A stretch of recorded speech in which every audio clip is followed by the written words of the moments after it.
Hi കൂട്ടുകാരെ, പുതിയൊരു വീഡിയോയിലേക്ക് സ്വാഗതം. ഞാൻ ഇന്നൊരു ഡിഫറെൻ്റ് ആയിട്ടുള്ള ഒരു ഷേക്കിൻ്റെ റെസിപ്പിയാണ് പറയുന്നത്. നിങ്ങൾക്കൊക്കെ അറിയായിരിക്കും, ഇപ്പോൾ ഷമാമെന്നോ അല്ലെങ്കിൽ മസ്ക് മലനോ എന്നൊക്കെ അറിയപ്പെടുന്ന ഒരു തരം ഫ്രൂട്ട് ഇപ്പോൾ നമുക്കിവിടെ കിട്ടാനുണ്ട്. അപ്പോൾ അത് വെച്ചിട്ടുള്ള ഒരു ഷേക്കാണ്. അപ്പോൾ വേഗം തന്നെ വീഡിയോയിലേക്ക് കടക്കാം. എന്താണ് ഇതിൻ്റെ ഇൻഗ്രീഡിയൻസ് നമുക്ക് നോക്കാം.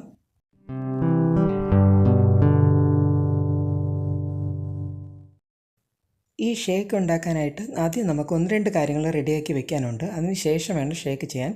അപ്പോൾ ആദ്യം നമുക്കൊരു ബൗളിൽ കുറച്ച് വെള്ളം ഞാനിപ്പോൾ എടുത്ത് വെച്ചിട്ടുണ്ട്. അതിലേക്ക് ഒരു 10-15 നമ്മുടെ കാഷ്യൂ നട്ട് ഞാനിപ്പോൾ ഇട്ട് വെച്ചിട്ടുണ്ട്. അതൊന്ന് 1-2 മണിക്കൂർ ഇരിക്കട്ടെ, ഒന്ന് കുതിർന്ന് വരണം. അതിനായിട്ടാണ്. അല്ലെങ്കിൽ ഓവർ നൈറ്റ് നമുക്ക് വേണമെങ്കിൽ ഇത് വെച്ചേക്കാം.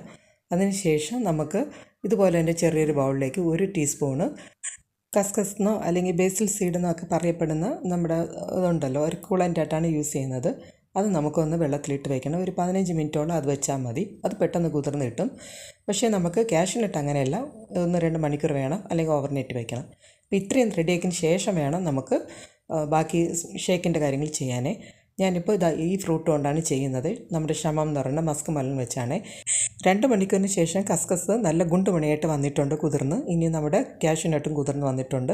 ഞാനിവിടെ 1 കപ്പ് പാലെടുത്തിട്ടുണ്ട്, 240 ml, 1/2 കപ്പ് പഞ്ചസാര, പിന്നെ ഏലക്കപ്പൊടി, പിന്നെ ഷമ ഫ്രൂട്ടിൻ്റെ ഇതിൻ്റെ പകുതിയാണ്, ഒന്നിൻ്റെ പകുതിയാണ് ഇപ്പോൾ ഞാൻ എടുക്കുന്നത്. ഇതിൻ്റെ തോലും കുരുവൊക്കെ മാറ്റി ഒന്ന് കട്ട് ചെയ്ത് കൊണ്ടുവരാം. ഇപ്പം ഞാനിപ്പോൾ പകുതി എടുത്ത് വെച്ച് നന്നായിട്ട് ക്യൂബായിട്ട് കട്ട് ചെയ്തിട്ടുണ്ട്. അതിൻ്റെ പകുതി ഞാൻ ചെറിയതായിട്ട് സ്ലൈസ് ചെയ്ത് കൊണ്ടുവന്നിട്ടുണ്ട്. ഈ ഒരു കണക്കിന് ഞാൻ കൊണ്ടുവന്നിട്ടുണ്ട്. ഇനി വേണ്ടത് ഒരു മിക്സർ ജാർ എടുക്കുക. അതിലേക്ക് നമ്മൾ ക്യൂബായിട്ട് കട്ട് ചെയ്ത് വെച്ചില്ലേ, ആ ഷമാം പീസസ് നമുക്കിതിലേക്ക് മാറ്റാം.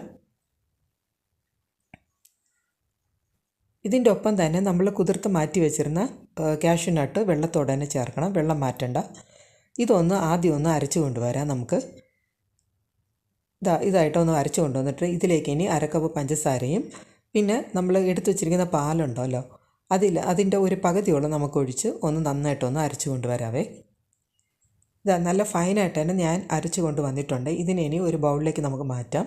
ഒപ്പം തന്നെ കുതിർന്ന് ഗുണ്ടുമണിയായിരിക്കുന്ന ബേസിൽ സീഡ്സും പിന്നെ ഷമാം സ്ലൈസസും പിന്നെ നമുക്ക് ഒരു നുള്ള് ഏലക്കപ്പൊടി, ഇത്തിരി ഒരു ഫ്ലേവറിന് വേണ്ടിയിട്ടാണ്.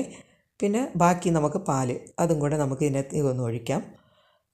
ഇനി നമുക്ക് നന്നായിട്ടൊന്ന് ഒരു നമ്മുടെ തവിയൊക്കെ വെച്ച് നന്നായിട്ടൊന്ന് മിക്സ് ചെയ്യാം കേട്ടോ. അപ്പോൾ ഇതിൽ നമുക്കിനി എന്ത് വേണമെങ്കിൽ നിങ്ങൾക്ക് ചേർക്കാം. അപ്പോൾ ഞാനിപ്പോൾ പാലിപ്പോൾ കുറച്ച് കുറവായതുകൊണ്ട് ഞാൻ കുറച്ചുകൂടെ പാല് ചേർക്കുന്നുണ്ട്. അപ്പോൾ പാലൊക്കെ നിങ്ങളുടെ കണക്കാണ് ചേർക്കേണ്ടത്. ഇനി ഒന്നുകൂടെ നന്നായിട്ടൊന്ന് മിക്സ് ചെയ്തെടുക്കാം. ഞാനിതിൽ 1/2 കപ്പ് പഞ്ചസാരയാണ് പറഞ്ഞത്. അത് നിങ്ങൾക്ക് കൂട്ടുക കുറയ്ക്കുകയൊക്കെ ചെയ്യാൻ കേട്ടോ. ഇതിപ്പം 1/2 കപ്പ് അപ്പോൾ ഒരു സാധാരണ മധുരം തന്നെ കിട്ടുള്ളൂ, ഭയങ്കരമായിട്ട് കാണില്ല. അപ്പോൾ ഇനി സെറ്റ് ചെയ്യണത് ഇവിടെ എങ്ങനെയെന്ന് കാണിക്കാം. ഇപ്പോൾ ഒരു ഗ്ലാസ് എടുത്ത് വെച്ചിട്ടുണ്ട്, അതിലേക്ക് ഞാൻ ഐസ് ക്യൂബ് ഇട്ടിട്ടുണ്ട്. ഇനി നമുക്ക് ഓരോ തവിയായിട്ട് ഇതൊന്ന് നിറയ്ക്കാം. പിന്നെ ഇത് ഞാൻ കാണിച്ചത് ഒരു ബേസിക് ആയിട്ടുള്ള കാര്യങ്ങൾ മാത്രമാണ്. ഇതിനകത്ത് നിങ്ങൾക്ക് നിങ്ങളുടെ ഇഷ്ടം പോലെ എന്ത് വേണമെങ്കിൽ ചേർക്കാം. ബദാം സ്ലൈസ് ചെയ്ത് ചേർക്കാം, പിന്നെ ടൂട്ടി ഫ്രൂട്ടി വേണമെങ്കിൽ ചേർക്കാം, വേണമെങ്കിൽ ചവ്വരി കുതിർത്ത് വേവിച്ചൊന്ന് ചേർക്കാം. അപ്പോൾ എന്ത് വേണമെങ്കിലും നിങ്ങൾക്ക് ഇതിൽ ചേർക്കാം കേട്ടോ. എന്ത് ചേർത്തും നിങ്ങൾക്ക് ഇത് ചെയ്യാവുന്നതേ ഉള്ളൂ. അപ്പോൾ എന്ത് ചേർത്താലും അതിൻ്റെ ഒരു ടേസ്റ്റ് കൂടെ തന്നെ ചെയ്യുള്ളൂ. അപ്പോൾ എല്ലാവരും ഇതൊന്ന് ട്രൈ ചെയ്യണേ. കൊച്ചു മക്കൾക്കൊക്കെ ഇത് ഭയങ്കരമായിട്ട് ഇഷ്ടപ്പെടും. മാത്രമല്ല ഇത് കഴിക്കുന്നത് നമ്മൾ ഡ്രിങ്ക് മാത്രമായിട്ടല്ല, ഇത് നമുക്കൊരു 11 മണിക്കൊക്കെ കഴിച്ച് കഴിഞ്ഞാൽ വയറൊക്കെ നല്ല ഫില്ലായ പോലെ ഇരിക്കും കേട്ടോ. രാത്രിയിൽ വേണമെങ്കിൽ ഒരു നേരത്തെ ഫുഡായിട്ട് വേണമെങ്കിൽ നമുക്കിത് ആക്കാം. അപ്പോൾ ഇനി ഷമാമൊക്കെ കാണുകയാണെങ്കിൽ നിങ്ങളെല്ലാവരും ഒന്ന് വാങ്ങിയിട്ട് കൊച്ചു മക്കൾക്ക് ഇതുപോലൊക്കെ ഞാൻ പറഞ്ഞ ഏത് രീതി മാറ്റി മറിച്ചുമൊക്കെ ഇത് ഉണ്ടാക്കി കൊടുക്കാം. അത് ഒരു നേരത്തെ രാത്രിത്തെ ഒരു ഫുഡായിട്ട് വേണമെങ്കിൽ അവർക്ക് കൊടുക്കാം. വേറെ ഒന്നും കഴിക്കണമെന്നില്ല, കാരണം കാഷ്യൂ നട്ടൊക്കെ ഇതിനകത്ത് ചേർത്തിട്ടുണ്ട്. അപ്പോൾ എല്ലാവരും ഒന്ന് ട്രൈ ചെയ്യണം. അപ്പോൾ ഇഷ്ടപ്പെട്ടാൽ ഒന്ന് ലൈക്ക് ചെയ്യണം, മറ്റുള്ളവർക്ക് കൂടെ ഒന്ന് ഷെയർ ചെയ്ത് കൊടുക്കുക. അപ്പോൾ ചാനൽ ഒന്ന് സബ്സ്ക്രൈബ് ചെയ്യുക. അപ്പോൾ ഇനി പുതിയൊരു വീഡിയോയുടെ കാണാം. Okay, thank you friends, and also thank you for watching.